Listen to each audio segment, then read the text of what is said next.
Hi, I'm Paige. Welcome back to my kitchen. You're watching the next episode of Doing It with Paigey.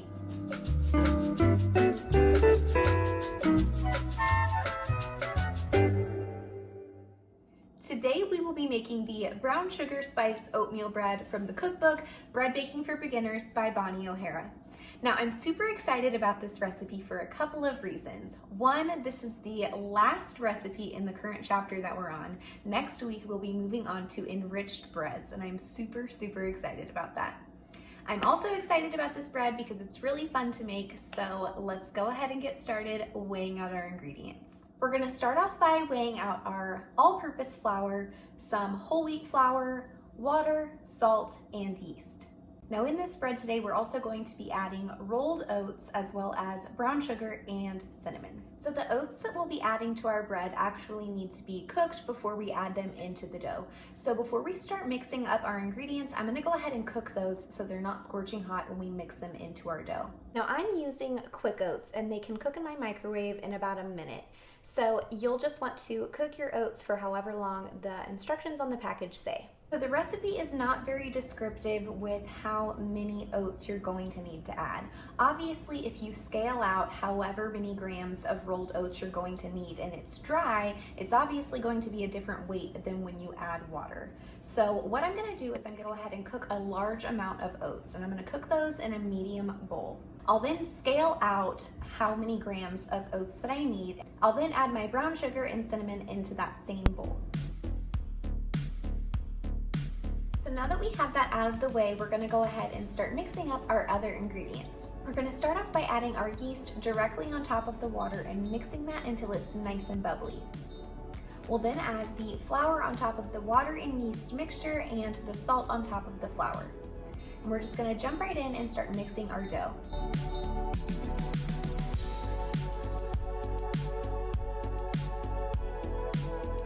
Now for me, I can say this dough is a lot drier than the previous doughs that we have made in this book. That's going to make it a little bit more difficult for you to tell when the ingredients are well combined. So just make sure that you are incorporating all of the dry ingredients from the bottom of the bowl, scraping the sides of the bowl, and really squeezing and stretching the dough the best that you can.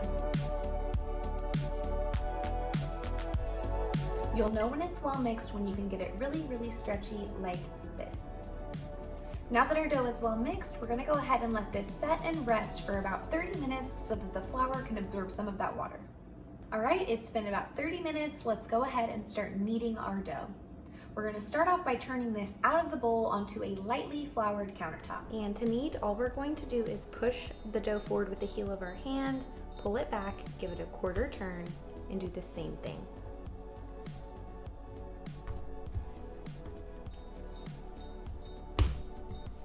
Now, if your dough is sticky, don't be afraid to add a little bit more flour. So we're going to continue to do the same motion by pushing forward, pulling back, and giving it a quarter turn. And we'll do this for about 5 to 10 minutes until the dough has tightened up and gotten smoother.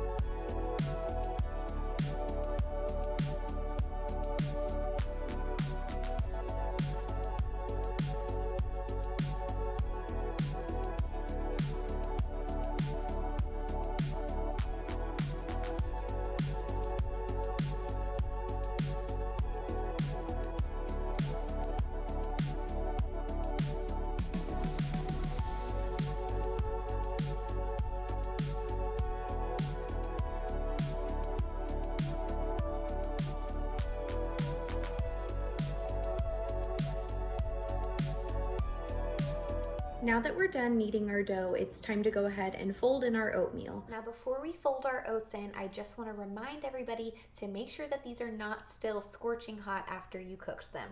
I know that we cooked these and got them prepared before we started mixing our other ingredients together, so I do like to take a kitchen thermometer to my oats and just make sure that they're not super hot.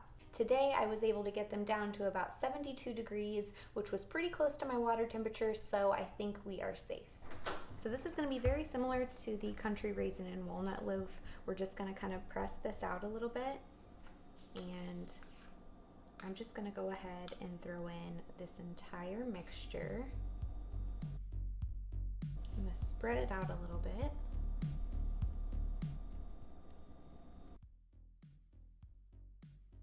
And I'm going to add a little bit of water to my hands to keep the ingredients from sticking to me. So with wet hands, we're just going to fold this in. And I'm just going to start by doing some letter folds.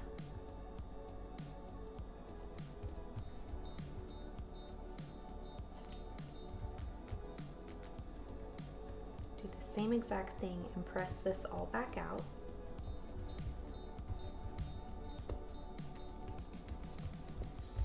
And do another set of letter folds.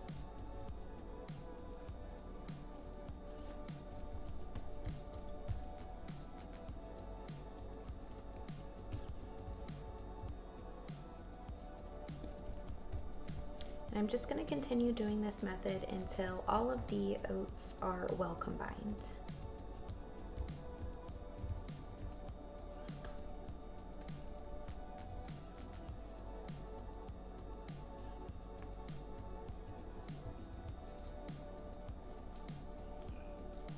Now, if this is your first time incorporating ingredients into your dough, it is going to be a little bit weird. You're going to have a large pocket or several pockets with ingredients in them just like this. Just continue to work with the dough. Eventually, they will all be evenly dispersed the longer that you continue to fold this. If you need to add any more water to your hands at any point, go ahead and do that.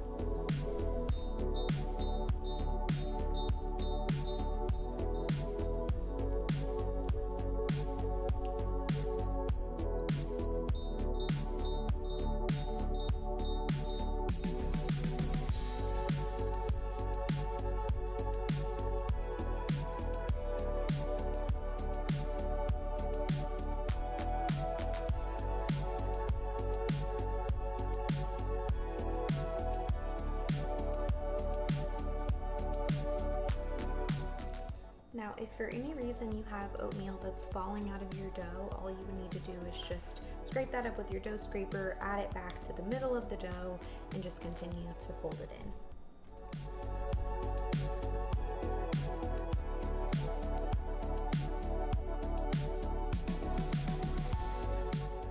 It's taken me about 5 minutes to get all of the oatmeal evenly dispersed throughout the dough. You can probably tell from the video that the dough is now a lot more sticky and a lot more hydrated than it was when we were initially kneading it. So I think all of the ingredients are well combined. We're gonna go ahead and pop this into the bowl and let it rise for 3 hours. So I'm gonna cover it up and we will come back and check it then. Right, here is what our dough looks like after it's been rising for 3 hours. Now we're gonna go ahead and turn this out of the bowl and get it pre-shaped. So I want to start off by adding some flour to my countertops, and we will turn our dough out of the bowl. The goal in pre-shaping is to get some nice tension across the top of your loaf. So you're just going to want to take your dough scraper and or your hands and just go underneath the dough to create some tension across the top.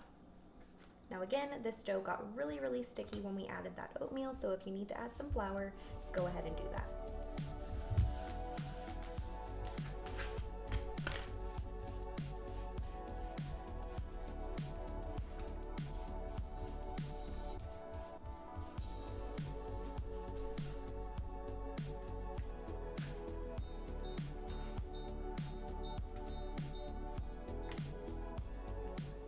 Let our dough bench rest for about 30 minutes. I'm going to cover it up with a floured kitchen towel and we'll come back and check it then.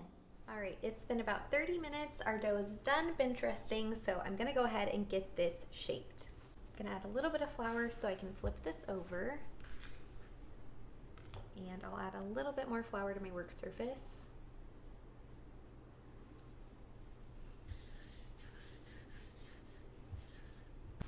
I'll scoot this over. So again, we're just going to take this top part of the dough and fold this down to meet the center. I'm going to take one corner of my dough, I'm going to fold this all the way over, and this side, fold it all the way over here.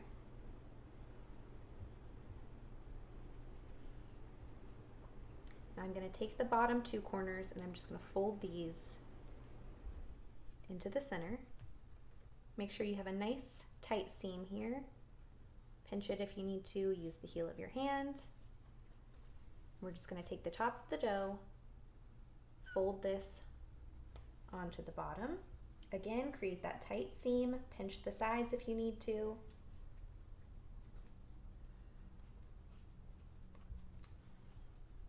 We're just going to roll this into a cylinder shape.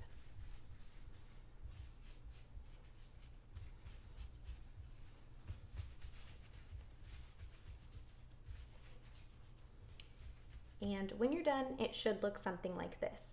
Now, while I think this is a little bit more of an advanced shaping technique for a loaf, I'm going to go ahead and leave my panned loaf video up here for you guys, just in case you want to try that shaping method. I'm sure that would work just fine. Now, I have a greased loaf pan here, and I'm going to put this into the greased loaf pan, seam side down.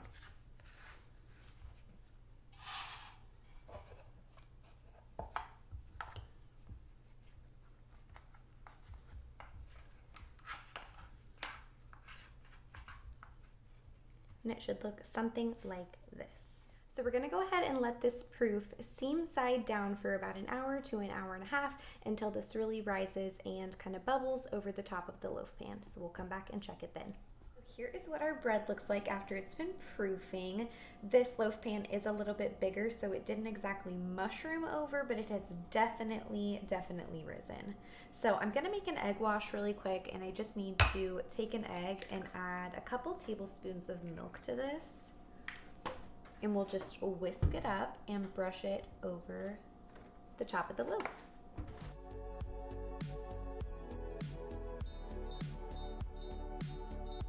If you don't want to use an egg wash, you can use water, but I'm going to be using an egg wash today, and we're just going to use a pastry brush to brush the top of our loaf. All right, and just for looks, I am going to sprinkle this loaf with some of those same oats that we actually incorporated into the bread.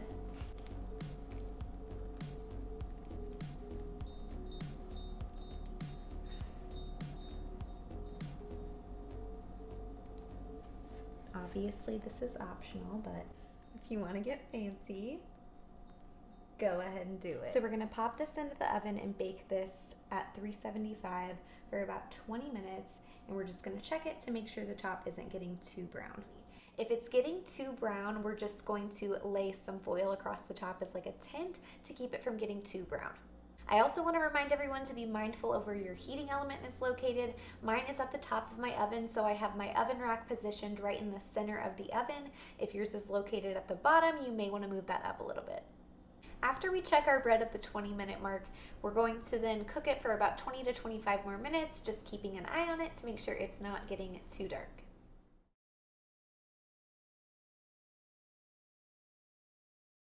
All right, our bread has been cooling on a wire rack for about 30 minutes. If you're making this recipe at home, just be sure to take it out of the loaf pan to cool. If you don't do that, it's gonna be really soggy and hard to remove from the pan. The bread smells so good. It really has just made the entire house smell like brown sugar. So I'm really excited to cut into this. Let's go ahead and do a taste test.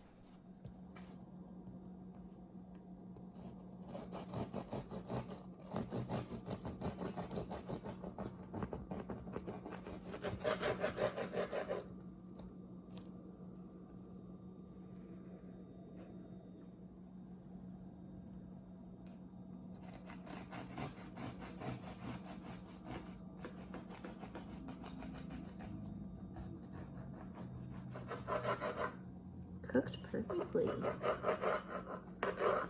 at that.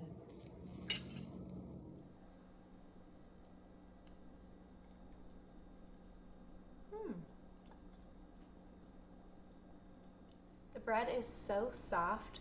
It almost has this like creamy butter flavor. It's just so fluffy and soft. The brown sugar isn't really coming through. It's not like extremely overpowering. I definitely wouldn't call this a sweet bread. I think this would be great for a sandwich, honestly. Overall, I think this loaf was a success. I'm super excited for you guys if you decided to try this recipe at home. Now be sure to tune in next week because like I mentioned in the beginning of this video, we are moving on to the next chapter, which is enriched breads, and we will be making brioche. So I am super excited to try that with you guys. If you like this video, be sure to give it a thumbs up, be sure to subscribe, and thanks again for watching Doughin' It with Paigey. I'll see you guys next time. Hello. When we're done with all this. I don't know what I'm talking about. I don't know why I'm excited about this bread. This is a super fun recipe to make. Okay, got it. Are we still on? Yeah. Oh, okay.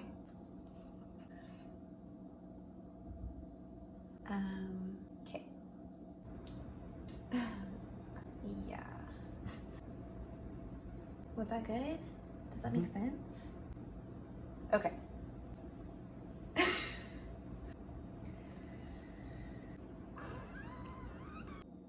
Okay, so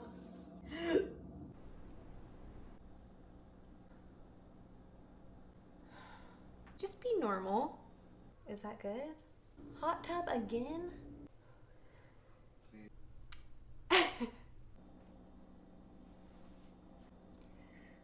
Oh, no.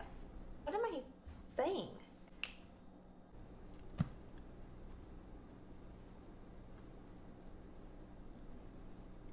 We're good? We're done?